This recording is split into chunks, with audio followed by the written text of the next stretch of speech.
جب انسان پورا ٹوٹ جاتا ہے اور جب کوئی چاروں جانب اس کا مددگار نہیں ہوتا تو رب تو ہوتا ہے نا، اللہ تو اس کا مددگار ہوتا ہے نا، وہ تو پھر اپنے اس بندے کی مدد کرتا ہے نا، پھر وہ تو توانائی دیتا ہے نا، وہ تنہا نہیں چھوڑتا، وہ تو آنسوؤں والوں کے آنسوؤں پہ بڑا کرم فرماتا ہے، وہ تو قسم پرسی میں آ جاتا ہے، اس کی رحمت بڑھ کے استقبال کر لیتی۔ اور زندگی میں کبھی کوئی ایسا وقت آئے کہ آپ محسوس کریں کہ تنہا رہ گئے ہیں اور کئی اپنے بھی مخالفین کی جماعت میں نظر آنے لگے ہیں، تو اس وقت پھر دل، روح، زبان اور ذہن کو یکجا کر کے سمجھ لینا کہ جب ساری دنیا ساتھ چھوڑ جاتی ہے تو رب کی رحمتیں اس وقت بھی ساتھ رہتی ہیں، اور اللہ کی مدد اس وقت بھی بندے پہ کرم نوازی کرتی ہے۔ آزمائش آ جاتی ہے، بڑے بڑوں پہ آ جاتی ہے، لیکن بعض اوقات بڑی تکلیف ہوتی ہے جب اس بندے کو لوگ کٹہرے میں کھڑا کر دیں جس کا جرم ہی کوئی نہیں، اس شخص سے لوگ سوال جواب شروع کر دیں جس بیچارے کے خیال میں بھی وہ بات نہیں، پھر وہاں وضاحتیں دینا، نہ کردہ گناہوں کی وضاحتیں دینا، یہ بڑا بوجھ بنتا ہے، بڑی تکلیف ہوتی ہے، اور لوگ کرتے ہیں یہ کام۔ پھر اللہ تعالیٰ جب بندوبست فرمائے، صحیح بخاری میں حضرت جریج کا ذکر فرمایا، جریج نفل پڑھ رہے تھے، ماں نے آواز دی، وہ آ نہیں سکے، نماز میں تھے، ماں ناراض ہو گئی، اس نے ہاتھ اٹھا کے کہا اللہ یہ اتنی دیر تک مرے نہ جب تک کسی بری عورت کا منہ نہ دیکھ لے۔ کسی اور کی دعا کے لیے سند نہیں ہے کہ وہ تیرے حق میں ضرور قبول ہوگی، لیکن ماں باپ کی دعا کے لیے میرے نبی پاک نے سند بیان کی ہے۔ سید عالم صلی اللہ علیہ وسلم فرماتے ہیں جب بھی ماں باپ اولاد کے لیے ہاتھ اٹھاتے ہیں رب ضرور قبولیت کا شرف عطا کرتا ہے۔ تو جہاں سند موجود ہے نا، کچھ افتتاح ابا جی سے بھی کرا لینے چاہیے، کچھ کام شروع کرنے سے پہلے صرف اماں سے ہی دعا کرا لینی چاہیے، یہ والا افتتاح بھی بڑے کام کا ہے کیونکہ یہاں سند بیان کر دیا میرے نبی کریم۔ تو جناب جریج کی ماں ناراض ہو گئی، کہنے لگی اللہ اس نے میری بات نہیں سنی، اب تھے تو وہ نیک، لیکن رب کریم کی حکمت کا تقاضا ہے، ماں کی دعا کو بھی قبول کرنا تھا، اللہ نے آزمائش میں مبتلا کر دیا۔ والدہ تو چلی گئیں، وہ ایک خیمے میں، ایک کٹیا میں، ایک جھونپڑی میں عبادت کرتے تھے، اللہ کو یاد کرتے تھے، رب رب کرتے تھے، اور لوگ ان کی بڑی تعریف بھی کرتے تھے، لوگ ان کے ارادت مند بھی تھے، عقیدت مند بھی تھے، اہل محبت بھی تھے۔ ایک عورت آ گئی، بس وہ اللہ کی حکمت پوری ہونی تھی، اس نے آ کے پہلے تو انہیں اپنی طرف مائل کرنا چاہا، جب نہ مائل ہوئے تو الزام لگا دیا۔ یہ ہمارے دور کا تقاضا ہے، لوگ پہلے آپ کو اپنے حق میں قائل کرتے ہیں، اپنی فرما برداری میں لانا چاہتے ہیں، اگر آپ نہیں آتے تو پھر وہ آپ کو مجرم قرار دے دیتے ہیں، یا میرے ساتھ چل ورنہ پھر میں تیرے خلاف پراپوگنڈا کروں گا۔ دو ہی باتیں، پہلے اس نے قائل کیا، جب جناب جنید قائل نہ ہوئے تو اس نے قریب ایک چرواہا تھا، اس چرواہے کے ساتھ جا کے منہ کالا کیا، مقررہ وقت پہ بچہ پیدا ہو گیا۔ لوگوں نے کہا کس کا ہے؟ کہنے لگی اس خانقاہ میں، اس حجرے میں عبادت کرنے والے کا ہے۔ اگر کسی دیندار پر ذرا سا بھی الزام لگ جائے تو آپ یقین کریں کہ بڑے بڑے خوفناک لوگ بھی نیک ہو جاتے ہیں، جن کا اپنا سارا ماضی کالا سیاہ ہو وہ بھی اجالوں کے راہبر بن جاتے ہیں، جن کی اپنی زبانیں ساری زندگی آلودہ رہی ہوں وہ بھی بڑے بڑے اعلیٰ سچ بولنے لگتے ہیں۔ اعلیٰ کچے میرے مکان کی دیوار کیا گری، لوگوں نے تو میرے صحن میں رستے ہی بنا لیے۔ بڑے لوگ آ جاتے ہیں، پھر بڑا کچھ کرتے ہیں اور بڑے بڑے خوفناک جملے کستے ہیں، بس کو نقطہ جو ہاتھ آ گیا ایسا جیسے گرنے کا انتظار کر رہے تھے۔ اب جناب لوگ اٹھے، احتجاج شروع ہو گیا، شور پڑ گیا، یہ بابا بڑا نیک بنتا تھا، نفل پڑھتا تھا، عبادتیں کرتا تھا، دیکھو اس کا حال کیا ہے کہ اس نے ناجائز بچہ پیدا کیا۔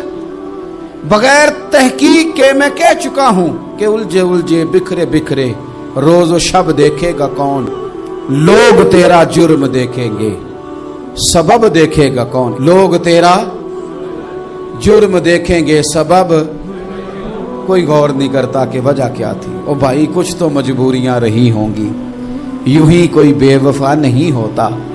الزام لگا دیا، شور ہوا، احتجاج ہوا، دنیا اکٹھی ہوئی، ان کا انہوں نے حجرہ گرا دیا، مارا بھی، پیٹا بھی، ایک نیک آدمی کو بدنام بھی کیا، برا بھلا بھی کہا، گالیاں بھی دی، جو کر سکتے تھے کیا۔ اب جب سزا دینے لگے نا تو جناب جریج کہنے لگے تھوڑی سی اجازت دیتے ہو؟ مار تو تم نے دینا ہی ہے۔ کہا جناب ٹھیک ہے دیتے ہیں۔ انہوں نے کہا صرف 2 نفل پڑھنے ہیں۔ اب وہ نفل پڑھ رہے تھے تو لوگ اس وقت بھی کہہ رہے تھے فراڈ ہی کر رہا ہے، دھوکہ ہی دے رہا ہے، چونکہ ذہن بن گیا نا، بدگمانی آ گئی۔ انہوں نے 2 نفل پڑھ کے ہاتھ اٹھائے، کہا اللہ جانا تو میں نے ہے، پر اس رسوائی کے ساتھ جنازے تک نہیں خراب ہو جاتے، قبریں تک نہیں لوگ بدنام کر دیتے؟ کہ اللہ جانا تو ہے پھر اس رسوائی کے ساتھ، تو میری مدد فرما، اب تو میرا کیس تیری ہی عدالت میں ہے، تو رحمت کا دروازہ کھول۔ ہاتھ اٹھائے، دعا مانگی، نفل پڑھے، پورے مجمع پہ نظر دوڑائی، کوئی نہیں تھا سپورٹ کرنے والا۔ کل تک جو کہتے تھے نا تیرے لیے جیئیں گے، تیرے لیے مریں گے، ساری عمر ہی آٹا گدا ہے، لکھاں کیتے نہیں پیڑے، اب وقت آیا ہی تے محمد بخشا کوئی نہیں ہو بیٹھا نیڑے، ایک بندہ بھی نہیں تھا ووٹر سپورٹر ساتھ دینے والا کوئی نہیں تھا۔ تو جناب جنید بچے کی طرف اشارہ کر کے کہنے لگے کوئی نہیں بول رہا، تو ہی بول کے بتا دے تیرا باپ کون ہے، تو ہی بول کے بتا دے کون ہے۔ اللہ اکبر، میرا رب جب چاہے تو بچے بولتے ہیں، رب چاہے تو گونگے بولتے ہیں، رب جب چاہے تو پھر پتھر بھی بولتے ہیں۔ جب کہا نا تو ہی بتا تو بچہ بولا، اور بول کے کہنے لگا میرا باپ جریج نہیں، میرا تو وہ ہے جو بکریاں چرانے والا ہے، وہ میرا باپ۔ جب رب کریم نے توفیق دی تو بچہ بول پڑا۔ جب رب بندوبست کرتا ہے کسی کی عزت کی حفاظت کا تو پھر کوئی اسے رسوا کر سکتا؟ یاد رکھنا جب رب محافظ ہو تو پھر لوگوں کا پراپوگنڈا وہاں کچھ کر سکتا؟ لوگ کئی دفعہ بڑا گہرا جال بنتے ہیں، سازش کا رنگ بڑا گہرا ہوتا ہے، عام سادے آدمی اس کو سمجھ نہیں پاتے، اس پراپوگنڈے کا حصہ ہو جاتے ہیں، انہیں پتہ ہی نہیں چلتا یہ بات دراصل کیا کی جا رہی ہے۔ یہ کتنی گہری حسد کی آگ ہے جس کو لوگ بغض کے ساتھ ہوا دے رہے ہیں، اپنی عداوت کے ساتھ اس کو زیادہ جلا رہے ہیں۔ حضرت سیدنا عائشہ صدیقہ رضی اللہ تعالی عنہ بیان کرتی ہیں، اور لطف کی بات یہ بھی بخاری میں موجود ہے۔ میں نے جناب جنید کا قصہ عرض کیا تو بخاری سے، یہ عرض کر رہا ہوں تو بخاری سے۔ یہ واقعہ میں حضور کی امت کے کسی ولی کا بیان کرتا تو لوگوں نے کہنا تھا ہماری سمجھ میں نہیں آتا۔ بعض لوگوں کا خیال ہے کہ داتا صاحب کی کرامت بھی نبی پاک ہی بیان کریں۔ او خدا کے بندوں کو خیال کرو، داتا صاحب تو کئی 100 سال بعد آئے ہیں، وہاں اگر کوئی کرامت ہوگی تو حضور بیان کریں گے؟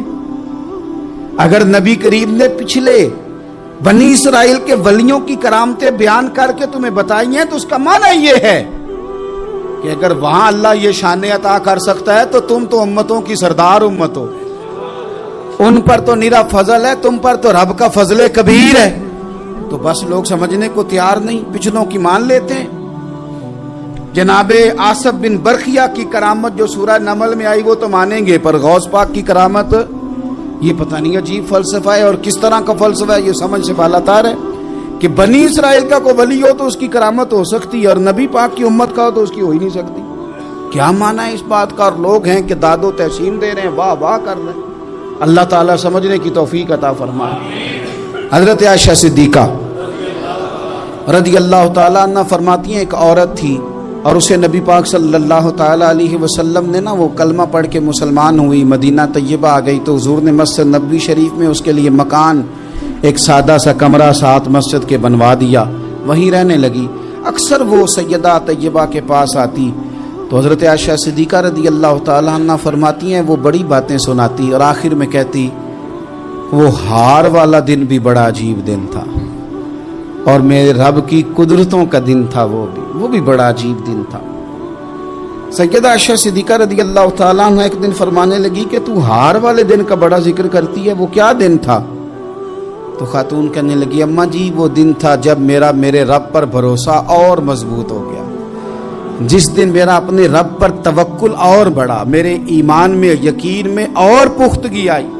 کہنے لگی میں ایک گھر کی کنیز تھی، نوکرانی تھی، اس گھر میں ایک بچی تھی جس کے پاس سونے چاندی ہیرے جواہرات کا ہار تھا۔ اس زمانے میں چمڑے کے اوپر لوگ ہیرے جواہرات لگاتے تھے۔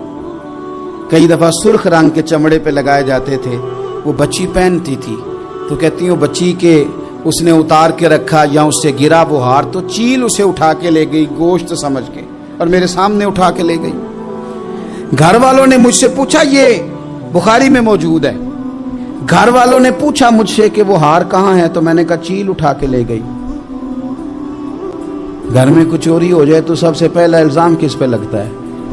ملازمین پہ۔ کہتے انہوں نے مجھے بڑا مارا، بڑی تکلیف تھی، حتیٰ کہ میری شرمگاہ تک کی تلاشی، میری عزت اتنی خراب کی میں بتا نہیں سکتی۔ میں نے اپنی زندگی میں ایک واقعہ دیکھا، ایک امیر گھر میں چوری ہو گئی، ملازم کو اتنا مارا کہ وہ چارپائی پہ پڑ گیا، پولیس والوں سے اتنی مار پروائی گئی کہ وہ بیچارہ چارپائی پہ پڑ گیا، اور پھر وہ اتنا بیمار ہوا، اور کچھ دنوں کے بعد پتہ چل گیا کہ چور تو اپنا بیٹا ہے ان کا۔ پھر اس کا انتقال ہو گیا۔ اب وہ سیٹھ صاحب اور گھر والے آ کے نا مرنے والے کے کان میں معافیاں مانگ رہے ہیں، کان میں۔ تو میں نے ان سے پھر کہا تھا کہ یہ تو اب چلا گیا ہے، تمہارا زور چلتا تھا نا، تو تم نے قانون خریدا اور تم نے اسے جتنا ہو سکا تم نے اسے مار پڑوائی، تمہارے پاس جو عدالتیں تھی تم نے وہاں کاروائی کی، اب ایک عدالت قیامت کے دن لگے گی۔ یہ کمزور تھا نا، کچھ کر نہیں سکا۔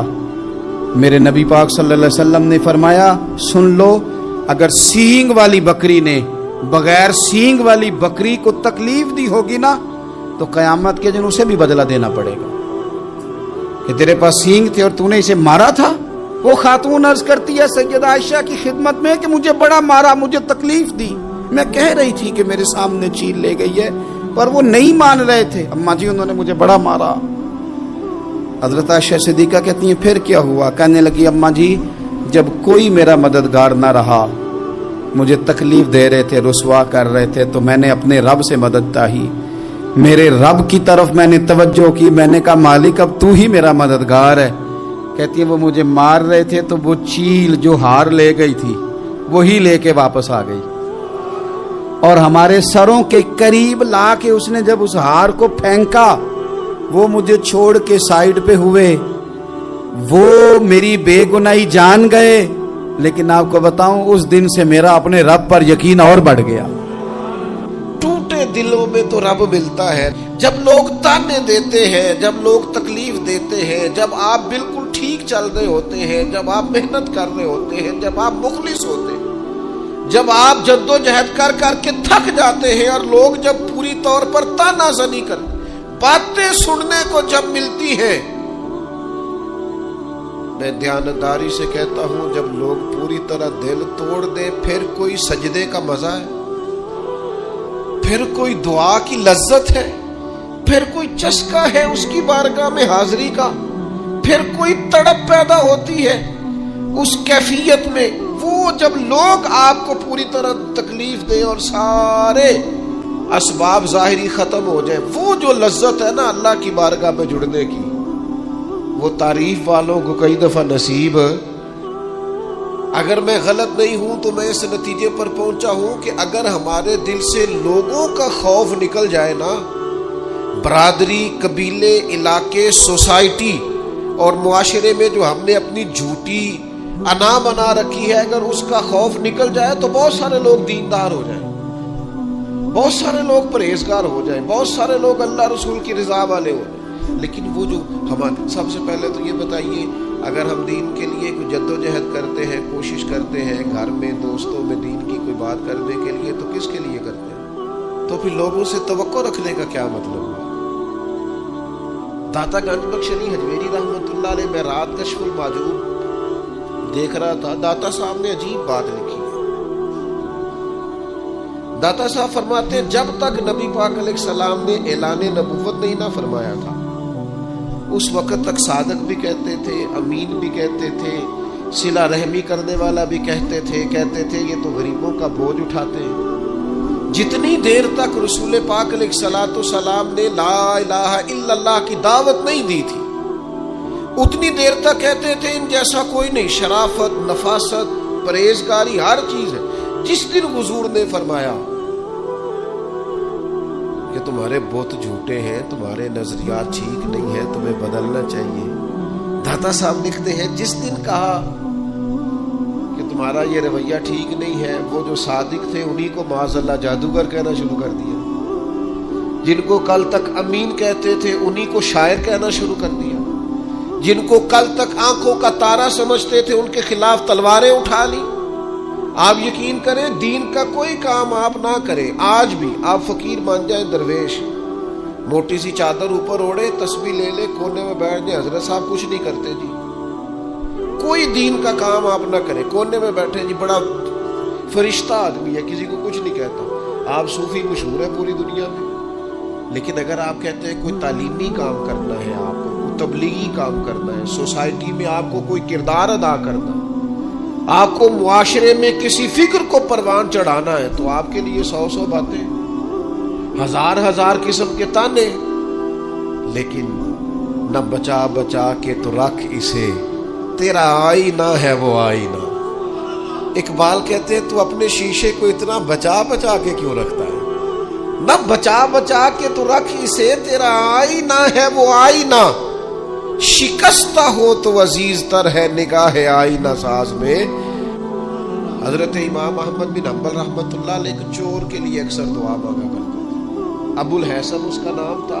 امام احمد بن حنبل کہتے یا اللہ اس پہ رحم فرما، یا اللہ اس چور پہ رحم فرما. دعا مانگتے، اور دعا کیا مانگتے؟ یا اللہ ابو الحسن اس پہ رحم فرما. ایک دن آپ کے بیٹے نے پوچھا کہ حضور لوگ بڑے پریشان ہیں کہ آپ چور کے لیے دعا مانگتے اور اس کے لیے اللہ کی رحمت طلب کرتے. تو امام احمد بن حنبل نے بڑی انوکھی بات کی، کہنے لگے اس چور نے مجھے حوصلہ بڑھا دیا. آپ فرمانے لگے دین کی ایک بات کرنے کی وجہ سے جب مجھے بادشاہ نے گرفتار کیا اور مجھے تھانے لے جایا گیا اور کوتوال مجھے بند کر رہا تھا، تو میں دیندار آدمی تھا، ساری زندگی پڑھنے پڑھانے والا تھا. سارے مجرم نہیں جیلوں میں جاتے، جیلوں میں تو حضرت یوسف علیہ السلام جیسے لوگ بھی رہے ہیں. فرماتے ہیں مجھے لے جایا جا رہا تھا تو کچھ کیفیات تھی کہ لوگ کہیں گے جناب جیل میں. ارشاد فرماتے ہیں کہ میں ابھی کوتوال مجھے تھانے لے کے گیا کہ وہ چور آیا اور آ کے کہنے لگا امام صاحب زمانہ جو مرضی کہے، میں جانتا ہوں آپ کی غلطی کوئی نہیں، آپ نے حق بیان کیا. کہنے لگا حضور میں چور ہوں، میرے وجود پر اب 1 انچ جگہ نہیں جہاں کوڑا نہ پڑا ہو. سارا وجود کوڑے کھا کھا کے زخمی ہے. ہر شہر کے ہر کوتوال کے پاس گویا ہر تھانے میں میرا نام لکھا ہے. چوری کے لیے مار کھاتا ہوں، کبھی گھبرایا نہیں. ذرا کھڑے رہنا، آپ تو محمد عربی کے دین کے لیے مار کھانے لگے. اتنی جلدی تانوں سے پریشان نہ ہونا. فرمایا ذرا کھڑے رہنا، اتنی جلدی تانوں سے پریشان نہ ہونا. زخم پہ زخم کھا کے جی، خون جگر کے گھونٹ پی، آہ نہ کر لبوں کو سی، یہ عشق ہے کوئی دل لگی نہیں. ذرا ٹھہرنا پھر اگر آپ اس کام کے لیے آئے. آپ فرماتے ہیں مجھے اس کی بات نے اتنا حوصلہ دیا کہ پھر مجھے کسی چیز نے پریشان ہی نہیں کیا. ایک شخص نے نا ایک بندے سے قرض مانگا، اس نے کہا مجھے قرضہ دو. وہ کہنے لگا کہ کتنا قرضہ؟ اس نے کہا 1000 دینار. دینار سونے کا ہوتا تھا، درہم چاندی کا ہوتا تھا. 1000 دینار چاہیے. اس نے کہا کوئی گواہ ہے تیرے پاس؟ غریب کا گواہ بھی کوئی نہیں بنتا. کبھی الجھ جائے نا کوئی بندہ تو کئی اپنے بھی کہہ دیتے ہیں کہ ہم اس کے قول فعل کے ذمہ دار نہیں ہیں. ایک غریب آدمی کو قرض کی ضرورت پڑ گئی، 1000 دینار چاہیے. میں کہہ چکا ہوں کہ درہم چاندی کا ہوتا تھا، دینار سونے کا. اب 1000 دینار لینا ہے. تو جس بندے سے اس نے کہا، اگرچہ وہ نیک بندہ تھا، اس نے کہا یار 1000 دینار دے دو. تو کہنے لگا کوئی گواہ ہے تیرے پاس؟ وہ کہنے لگا غریبوں کا گواہ کون ہوتا ہے؟ ہاں ایک گواہ ہے. کہا کون؟ کا میرا رب، وہ تیرے اور میرے بیچ گواہ ہے. اس نے کہا کوئی کفیل، اگر تو پیسے نہ دے سکے تو وہ بعد میں دے دے، یا تجھے کچھ ہو جائے تو وہ دے دے. اس نے کہا کفیل بھی میرا اللہ ہی ہے. میرے پاس اگر ہے تو رب کریم کا نام ہے، اگر اعتماد کر سکتا ہے تو کر لے. بندہ نیک تھا، اس نے کہا رب کے نام پہ، رب کی کفالت پہ، اللہ کو گواہ بنا کے میں تیار ہوں تجھے 1000 دینے کو. اس نے 1000 دینار دے دیا، وقت واپسی کا طے ہو گیا، وہ چلا گیا پیسے لے کے۔ اس نے پوری محنت کی کہ میں نے وقت پہ پیسے لوٹانے، پوری محنت بھی کر لی، اللہ نے مدد بھی کر دی، پیسے بھی اس تاریخ کو اسے مل گئے۔ بعد لوگوں کا تو لوٹانے کا دل ہی نہیں نہ ہوتا۔ فرمایا حدیث پاک میں کہ تو لوٹانے کا ارادہ کر، رب تیری مدد بھی فرمائے گا۔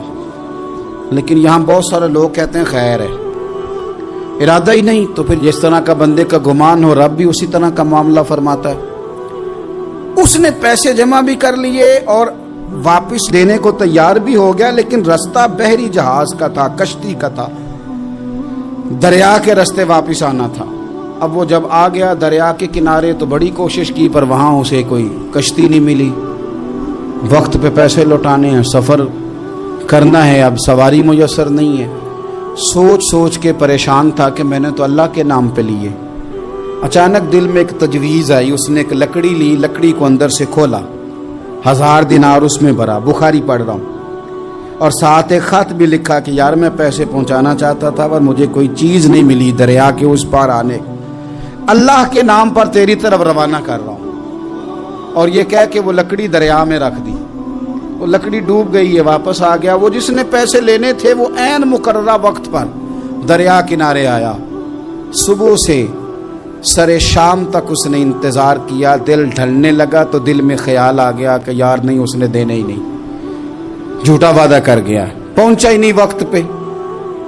اب جب واپس لوٹنے لگا تو اچانک دریا میں ایک لکڑی تیرتی ہوئی دکھائی دی، کہنے لگا لے جاتا ہوں، شام کو روٹیاں پکانے کے کام آئے گی، ایندھن بنا کے جلا لوں گا، ہنڈیا پک جائے گی۔ لکڑی اٹھا کے جلانے کے لیے گھر لایا، گمان تھا کہ وہ نہیں آیا وعدہ کر کے، اللہ کو کفیل اور وکیل بنا کے اور گواہ بنا کے پھر بھی نہیں آیا۔ لکڑی لے کے گھر گیا، بخاری ہے، اور جب اس کو چیرا نہ کہ میں اس کی آگ جلاؤں گا، کھولا تو اندر سے 1000 دینار بھی نکل آیا، خط بھی نکل آیا۔ اب ذرا سمجھنا، اس کے دل میں بات کس نے ڈالی کہ تو لکڑی میں پیسے ڈال دے؟ اللہ نے۔ اس بندے کو مقررہ وقت پہ کنارے بھیجا کس نے؟ لکڑی صرف اسی کے ہاتھ آئی تو یہ بندوبست کیا کس نے؟ اللہ نے۔ گھر جا کے چیری تو پیسے بائی حفاظت اس تک پہنچائے کس نے؟ تو پھر ہمیں بھی توجہ اللہ کی جانب ہی کرنی چاہیے، ہمارے پہ دل کی توجہ رب کی طرف ہی ہونی چاہیے نا، ہمیں ادھر ادھر جانے کی، دیکھنے کی، بندوں پر غور کرنے کی ضرورت کیا ہے؟ وہ پیسے پہنچ گئے، یہ وہاں اپنی جگہ پہ پریشان تھا، اس نے 1000 دینار اور جمع کیا۔ پھر دوبارہ ایک دن دریا کنارے آیا، کشتی مل گئی، بیٹھ کے اپنے اس بھائی کے پاس آیا، کہنے لگا دیکھنا مجھ پر بدگمان نہ ہونا، پیسے اس تاریخ کو بھی جمع کر لیے تھے، دریا پہ آیا تھا پر کشتی نہیں ملی تھی، پھر میں نے نا لکڑی میں ڈال کے خط ڈال کے تیری طرف بھیج بھی دیے تھے، لیکن آج میں پھر لے کے آ گیا ہوں۔ وہ کہنے لگا خوش ہو جا، جس رب کو تو نے میرا اور اپنا گواہ بنایا تھا اس رب نے میرے تک پہنچا بھی دیے ہیں۔ جب لوگ اللہ کو گواہ بناتے ہیں، رب کی جانب اپنی توجہ کرتے ہیں، اپنی چاہتوں، خواہشات اور اپنی ساری چٹھیاں اپنے رب کریم کی رحمت کی طرف روانہ کرتے ہیں، پھر اللہ اپنے بندوں کو مایوس نہیں کرتا، اللہ اپنے بندوں کو نواز دیتا ہے، اللہ تبارک و تعالیٰ اپنے بندوں پہ کرم نوازی کرتا۔ او سنگیو، ساری امیدیں سیٹھوں، نوابوں، دنیا داروں سے کیوں وابستہ کرتے ہو؟ ساری توجہات کا مرکز کیوں ان لوگوں کو بناتے ہو جو تمہیں دنیا میں مضبوط نظر آتے ہیں؟ اپنی توجہات کا مرکز اپنے خدا کو بنائیے، اپنے مالک کی جانب اپنی ساری خواہشات کا رخ پھیر دیجئے، اپنی توجہات اپنے رب کی جانب کر لیجئے، وہ اپنے بندوں پہ بڑی کرم نوازی فرماتا ہے، وہ عزتوں کا بھی محافظ ہے، وہ پریشانیوں میں کرم نوازیاں فرمانے والا ہے، وہ ساتھ دینے والا ہے، وہ اس کی رحمت قریب آ کے بندے کو سہارا دیتی ہے، وہ اپنے فضل سے اپنے بندوں کی ہر مشکل میں دستگیری فرماتا ہے۔ اسیاں سے کبھی ہم نے کنارہ نہ کیا، اور تو نے بھی تو دل آزردہ ہمارا نہ کیا، ہم نے تو جہنم کی بہت کی تدبیر، پر مولا تیری رحمت نے گوارا نہ کیا۔ عدل کریں تے تھر تھر کمبن، اچیاں شانہ والے، تجھے تو فضل کریں تے بخشے جامن، میرے جے منہ کالے، آخر دعوایا ان الحمدللہ رب العالمین۔